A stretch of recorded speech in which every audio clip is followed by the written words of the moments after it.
drawing එකේ quality එක වැඩි කරගන්න tip එකක් තමයි දැන් මම කියලා දෙන්නේ. request එකක් තිබුණා special වැඩිපුර කොළ තියෙන්නේ A4 size එකට. ඒ drawing tips ටිකක් combine කරලා පොඩි combination එකක් pencil art එක කරන්නේ app එකකින්ද කියලා. ඒක එහෙම නෙමෙයි. මෙතනදි ගොඩක් අය කරන වැරද්ද තමයි කෙලින්ම grid mark කරනවා. උස සෙන්ටිමීටර් මේ drawing එක sizes තියෙනවා. ඔයාලට දෙයක් note වුණාද? A2 size එකේ මම මේක තමයි A3 size එකට පාවිච්චි. 2 ත්‍රිකෝණ හැඩයට බෙදා ගන්න පුළුවන්. option එක මානෙම සෙන්ටිමීටර් මේ screen lock එක අස්සන drawing එකක් කරන්න පුළුවන්. තියෙනවා. hi කොහොමද ඔයාලට හැමෝම හොඳින් ඉන්නව නේද? ඔන්න අද ආයෙම මම drawing relative content එකකින් වීඩියෝ එකක් ඔයාලට අරගෙන ආවා. මගේ කලින් drawing videos වල drawing tutorial videos වල ඔයාලට මම කියවනේ මෙන්න මේ grid for drawing app එක ගොඩාක් පහසු වෙනවා අපේ portrait pencil art එකට කියලා. ඉතින් අද මම මේ වීඩියෝ එක අරගෙන ආවේ ඔයාලට ඒ ඇප් එක හරියටම පාවිච්චි කරන්නේ කොහොමද කියලා දෙන්න. මොකද මගේ කලින් ඒ වීඩියෝස් බලලා ගොඩක් අය මේ ඇප් එක ඩවුන්ලෝඩ් කරගෙන තිබුණාට ඇත්තටම ඒක හරියටම පාවිච්චි කරන්නේ කොහොමද කියලා දන්නේ නැතුව යාළගේ drawing වරද්දගෙන තිබුණා. ඒ වගේම සමහරක් අයට මේ ඇප් එක complicated වෙලා තිබුණා. ඇත්තටම මටත් මුල් කාලේ මේ ඇප් එක පොඩ්ඩක් complicated. චුට්ටක් දවස් ගියාම ඇත්තටම පහසුයි. හරිම පහසුයි මේ ඇප් එක use කරන්න. ඒ වගේම හරිම useful. ඉතින් අද මම මේ වීඩියෝ එකේ මෙන්න මේ ඇප් එක හරියටම පාවිච්චි කරන්නේ කොහොමද? ඒත් එක්කම ඇප් එකත් එක්ක අපේ drawing tips ටිකක් combine කරලා පොඩි combination එකක් එක්කම මේ ඇප් එක use කරන්නේ කොහොමද කියලා මම ඔයාලට කියලා දෙන්නම්. ඉතින් අපි මුලින්ම යමුකෝ මෙන්න මේ ඇප් එකට. මෙන්න මේ තියෙන්නේ එන්නේ ඇප් එක grid for drawing. මේ ඇප් එක අපේ drawing එකට උදව්වක් කරගන්නවා මිසක් අපි මේ ඇප් එක හරහා drawing එක කරගන්නව නෙවෙයි. ගොඩක් අය ඒක පටල ගන්නවා. මම orders වලට pencil arts කරනවනේ. සමහරක් අය මගේ මේ drawing tutorial videos දැකලා අහලා තිබුණා මේ ඔයා pencil art එක කරන්නේ app එකකින්ද කියලා. ඒක එහෙම නෙමෙයි.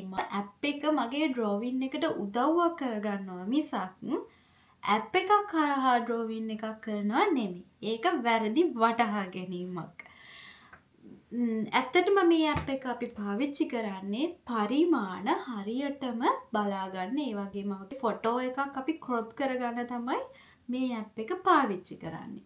මම මේ ඇප් එක පාවිච්චි කරන ගමන් ඔයාලට විස්තර කියලා දෙන්නම්කෝ. ඒක ඔයාලට පහසුවක්. මුලින්ම අපි කරන්න ඕන Play Store එකට හරි App Store එකට හරි ගිහින් grid for drawing කියලා search කරලා මේ ඇප් එක install කරගන්න පුළුවන්. මම දැනටමත් install කරගෙන තියෙන්නේ. දැන් අපි ඇප් එක open කරලා picture එකක් insert කරගමු. ඉතින් මම ඔයාලට drawing එකක් කරන ගමන්ම කියලා දෙන්න හරියටම මේ ඇප් එක පාවිච්චි කරන්නේ කොහොමද කියලා.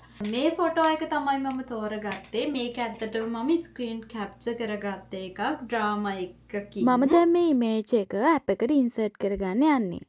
ඇප් එකේ මේ plus icon එක click කරාම අපිට කෙලින්ම gallery එකට යන්න පුළුවන්. නැත්නම් මේ open කියන icon එක click කරලා image දුන්නාම අපිව gallery එකට අරගෙන යනවා. gallery එකෙන් අපිට කැමති image එකක් select කරන්න පුළුවන්. image එක select කරාට පස්සේ අපිට මේ විදිහට තමයි app එක පෙන්වන්නේ. මෙතනදී ගොඩක් අය කරන වැරද්ද තමයි කෙලින්ම grid mark කරනවා. එතකොට අපි paper එකේ size එක දන්නේ නැහැනේ. අපේ drawing එක වරදින්න පුළුවන්. ඊට කලින් අපි කරන්න ඕන page එක crop කරගන්න එක. crop page කියන icon එක click කරලා අපිට පුළුවන් image එක crop කරගන්න. මෙතන standard කීපයක්ම තියෙනවා A0 එකේ ඉඳන් A5 වෙනකම්ම. අපිට කැමති paper size එකක් select කරගන්න පුළුවන්. එහෙම නැත්නම් කස්ටම් එකෙන් අපිට පුළුවන් අපේ පේපර් එකේ සයිස් එක මිලිමීටර් වලින් දීලා crop page size කියන එක දෙන්න. මම A4 size එක දුන්නා. අපිට දැන් කැමති විදියට image එක place කරගෙන crop කරගන්න පුළුවන්. ඊළඟට අපි කරන්න ඕන grid mark කරගන්න එක. ඊට කලින් ඔයා දැනගන්න ඕන දෙයක් තමයි ඔයාගේ paper size එකට අදාළව තියෙන සෙන්ටිමීටර් ගන්න. මම තෝරගත්තේ 4 size එකනේ. ඒ 4 size එක හරස් අතට සෙන්ටිමීටර් 21ක් තියෙනවා. උස අතට සෙන්ටිමීටර් 29.7යි. ඉතින් මම ඒ නිසා හරස් අතට කොටු 21ක් ලකුණු කරගන්නවා. උස අතට කොටු 30ක් ලකුණු කරගන්නවා. ඒක අපිට මේ ප්ලස් මයිනස් අයිකන් දෙක ටච් කරලා අපේ කොටු ගාන ලකුණු කරගන්න පුළුවන්. ගොඩක් කලාවට අපිට ඩ්‍රෝවිං කරන්න එන්නේ A3 size එක, A4 size එක, A5 size එක. A3 size එක තමයි මේ sizes වලින් ලොකුම size එක. මේ තියෙන්නේ A4 එක, මේ තියෙන්නේ A5 එක. A3 size එකේ පළල සෙන්ටිමීටර් 29.7යි. උස සෙන්ටිමීටර් 42යි. අපිට මේ grid app එක use කරද්දී අපිට පුළුවන් හරස් අතට කොටු 30ක් ගන්න, පහළට කොටු 42ක් ගන්න. A3 size එක. මේ තියෙන්නේ A4 size එක. සෙන්ටිමීටර් 21ක් පළලයි, සෙන්ටිමීටර් 29.7ක් උසයි. ඉතින් අපිට ඇප් එකට දාගනිද්දී අපිට පුළුවන් කොටු 21ක් හරස් අතට ගන්නයි, කොටු 30ක් උස අතට ගන්නයි. මේ තියෙන්නේ A5 size එක. A5 size එක සෙන්ටිමීටර් 14.8ක් පළලයි, සෙන්ටිමීටර් 21ක් උසයි. ඒක අපිට ඇප් එකට පාවිච්චි කරද්දී අපිට ගන්න පුළුවන් කොටු 15ක් හරස් අතට, කොටු 21ක් දික් අතට ගන්න පුළුවන්. මම ගොඩක් කලාවට පාවිච්චි කරන්නේ මෙන්න මේ A4 size එක. මට A4 size එක පාවිච්චි කරන එක පහසුයි. ඒ වගේම මගේ ළඟ වැඩිපුර කොළ තියෙන්නේ A4 size එකට. ඒ නිසා තමයි මම A4 පාවිච්චි කරන්නේ. මේ තියෙන්නේ A3 size එකට ඇඳපු එකක්. මේ විදිහට තමයි A3 size එකේ paper මේ drawing එක එන්නේ. දැන් මම කිව්වා ඔයාලට A3, A4, A5 නේ. ඒ වගේම A2, A1, A0 කියලා sizes තියෙනවා. ඒ sizes මේ මම පෙන්නපු sizes තුනටම වඩා ගොඩක් ලොකුයි. A5 එකේ ඉඳන් A0 එකට යන්න paper එක ගොඩාක් ලොකු වෙනවා. A2 size එක පළල සෙන්ටිමීටර් 42යි, උස අතට සෙන්ටිමීටර් 59.4යි. grid app එකේ කොටු ඇඳ ගන්නවා නම් කොටු හරස් අතට කොටු 42ක් ගන්න ඕන, පහළ අතට කොටු 60ක් ගන්න ඕන. මොකද අර දශම ගාන එහා මෙහා වෙන එක කොටුවක්ම ගන්න ඕනනේ. ඒ නිසා A1 size එක සෙන්ටිමීටර් 59.4ක් පළලයි, උස සෙන්ටිමීටර් 84.1යි. A0 size එක සෙන්ටිමීටර් 84.1ක් පළලයි, උස සෙන්ටිමීටර් 118.9ක්. ඔයාලට දෙයක් නෝට් වුණාද? A5 size එකේ උස තමයි A4 size එකේ පළල විදියට එන්නේ. A4 size එකේ උස A3 size එකේ පළල. A3 size එකේ උස A2 size එකේ පළල. ඒ විදිහට තමයි A0 එකට යනකම් paper එකේ size එක එන්නේ. ඉතින් A0 size එක ගොඩාක් ලොකු paper එකක් වෙනවා. මම A4 size drawing කරන්න පාවිච්චි කරන්නේ මෙන්න මේ sketch book එක. මේක සෙන්ටිමීටර් 24ක් පළලයි, සෙන්ටිමීටර් 34ක් උසයි. papers ගන්න ඕන නම් මම කපලා ගන්න A4 size එකට. මේක මම පාවිච්චි කරන්නේ A3 size පේපර්ස් ගන්න ඕනුනහම අලල තියෙනවා සෙන්ටිමීටර් 34ක්, උස තියෙනවා සෙන්ටිමීටර් 50ක්. ඉතින් මම මේක තමයි A3 size එකකට පාවිච්චි. ඔය විදිහට තමයි sizes එන්නේ. හරි, දැන් අපි ආයෙ මැප් එකට යමු. අපිට මේ කොටු තවදුරටත් බෙදා ගන්න ඕන නම් අපිට මේ පහළ අයිකන් එක පාවිච්චි කරලා කොටු ත්‍රිකෝණ හැඩයට බෙදා ගන්න පුළුවන්. මෙන්න මේ අයිකන් එකෙන් අපිට ඉමේජ් එක පීස හැඩයට බෙදා ගන්න එක කරන්න පුළුවන්. ඒ විදිහට අපිට පරිමාණ බලාගෙන අඳින්නත් පුළුවන්. ඔන්න මම දැන් grid app එකට දාගත්ත ඉමේජ් එක බලාගෙන කොටු ඇඳගත්ත මගේ drawing paper එකේ කටු සටහනක් ඇඳගත්තා. අපිට මෙන්න මේ අයිකන් එක පාවිච්චි කරලා grids hide කරන්නත් පුළුවන්. අපිට එතකොට ෆොටෝ එක කම්පෙයාර් කරලා බලන්න පුළුවන්නේ. ඒ විදිහටම ඇඳලාද කොහොමද කියලා. ඒ වගේම ස්ක්‍රීන් එකට එකපාරක් ටච් කරාම ෆුල් ස්ක්‍රීන් වැටෙනවා. ඊට පස්සේ ආයෙම ස්ක්‍රීන් එක ටච් කරාම අපිට තිබුණ විදිහටම බලා ගන්න පුළුවන්. ඒ වගේම මේ අයිනේ තියෙන අයිකන් එකෙන් සේව් දෙන්නත් පුළුවන්. ඒ ක්‍රොප් කරපු පික්චර් එක අපේ ගැලරි එකට සේව් කරගන්න පුළුවන්. ඒ වගේම edit image කියලා ඔප්ෂන් එකක් තියෙනවා. ඒකෙන් අපිට ඉමේජ් එක එඩිට් කරගන්න පුළුවන්. ඒකේ වැදගත්ම ඔප්ෂන් එක තමයි black and white ඔප්ෂන් එක.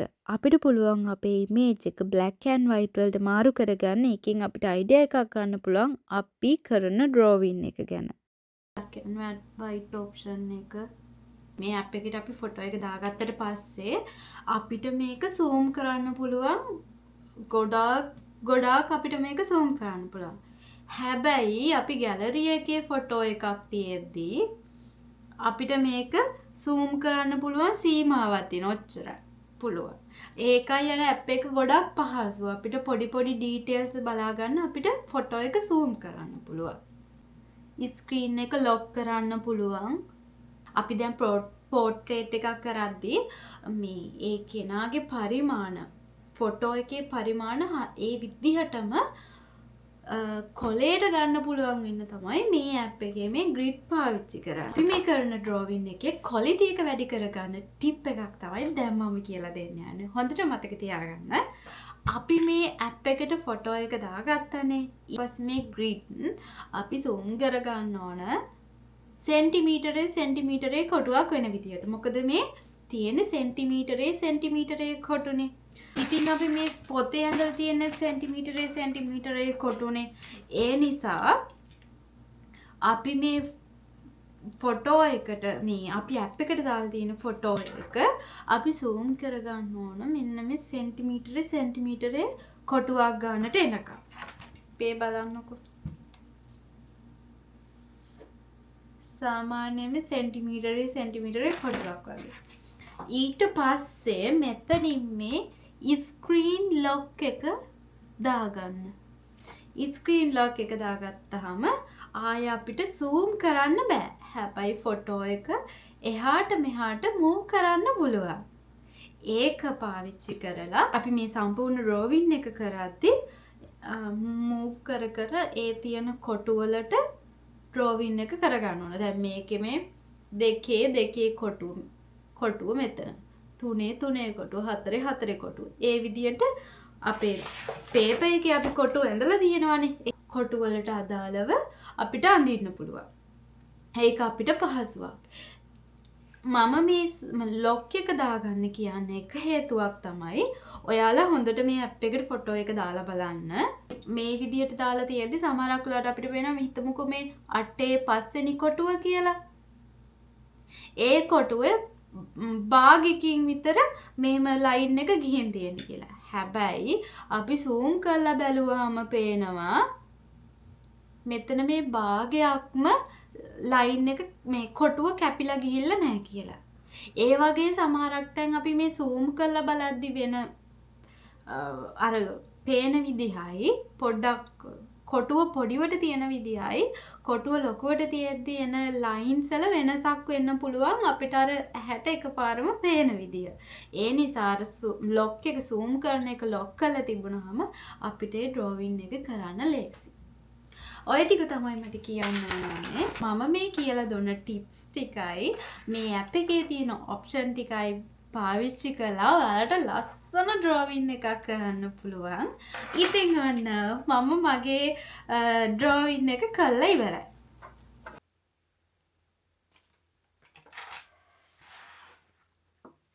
මෙන්න තියෙනවා මගේ ෆයිනල් රිසල්ට් එක.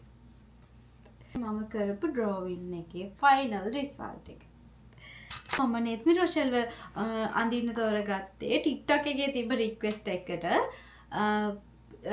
YouTube එකේ මගේ ඩ්‍රෝවින් වීඩියෝස් වලටත් ගොඩාක් රික්වෙස්ට් තියෙනවා. ඒ වගේම තව රික්වෙස්ට් එකක් තිබුණා ස්පෙෂල් රික්වෙස්ට් එකක්. මට ෆ්‍රී හෑන්ඩ් ආර්ට් එකක් කරන්න කියලා. මොකද මම මේ ග්‍රිඩ් පාවිච්චි කරලා පෝර්ට්‍රේට් ඩ්‍රෝවින්ස් මම ඩ්‍රෝවින් කරන හැටි ඔයාලට වීඩියෝ කරාට ෆ්‍රී හෑන්ඩ් ආර්ට් එකක් කරන වීඩියෝ එකක් කළා නැහැනේ. මම හිතන්නේ මම වීඩියෝ එකක් දෙකක් වගේ අප්ලෝඩ් කරලා ඇති. මම ඉස්සරහ වීඩියෝ එකදී අනිවාර්යෙන් ෆ්‍රී හෑන්ඩ් ආර්ට් එකකුත් කරලා පෙන්නන්නම්. මේ ග්‍රිඩ් ඇප් පාවිච්චි කරන්නේ නැතු. ඔය දේවල් තමයි මට කියන්න ඕනුනේ. මම තව ඩ්‍රෝවින් ටිප්ස් ටිකක් ඔයාලට ඊළඟ වීඩියෝ එකකින් කියලා දෙන්නම්. තව ගොඩක් අයට ගොඩ ප්‍රශ්න තියෙනවා මේ ඩ්‍රෝවින් පෙන්සිල් ආර්ට්ස් කරන ඒවා ගැන. ඇත්තටම මම මේ ඔයාලට උගන්වනවා නෙමෙයි. මම මගේ එක්ස්පීරියන්ස් එක ෂෙයා කරගන්නවා. මොකද මම ඩ්‍රෝවින් ගැන උගන්වන්න ඒ සම්බන්ධයෙන් ලොකු දැනුමක් තියෙන කෙනෙක් නෙවෙයි. හැබැයි මට ඒ ඩ්‍රෝවින් ගැන එක්ස්පීරියන්ස් එකක් තියෙනවා. ඒක තමයි මම ෂෙයා කරගන්නේ. ඒ නිසා ඔයාලා හිතන්නේ බා මම ඔයාලට මේ ලෙක්චර්ස් දෙනවා කියලා. හරිද? කොහොම හරි මගේ මේ TikTok එකෙමුත් ගොඩක් අය ගොඩක් ඒවා ප්‍රශ්න අහලා තිබුණා. ඒවටත් මම ඉක්මනින්ම වීඩියෝස් අරගෙන එන්නම්. මොකද ඒවා පොදු ප්‍රශ්න. හැමෝටම එන ප්‍රශ්න තමයි මම අරගෙන වීඩියෝ එකක් කරන්නේ. මේ ඒ වගේම මේ ටූල් බොක්ස් එක ගැනත් ගොඩාක් අය අහලා තිබුණා. මම ඒ ගැනත් සුබ ආරංචියක් ඔයාලට අරගෙන එනවා ඊළඟ වීඩියෝ එකකදී. එහෙනම් අපි ආය ලස්සන වීඩියෝ එකකින් හම්බ වෙමු. එතකම් සතුටෙන් පරිස්සමෙන් hina වෙලා ඉන්න ඕනේ.